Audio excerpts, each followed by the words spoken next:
Kini ha? Good morning mga idol. Itong litso natin for today. Isang oras yung nakasalang. Special litson from Zamboanga. Isang oras na siyang nakasalang.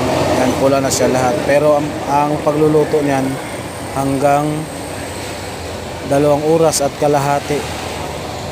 Kaya may 1 oras pa tayong iikutin yan para mainin ng igi.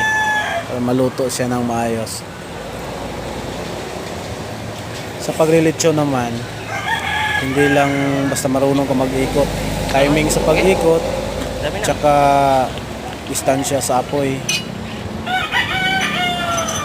Maraming salamat po sa mga nag-order sa atin ng lechon.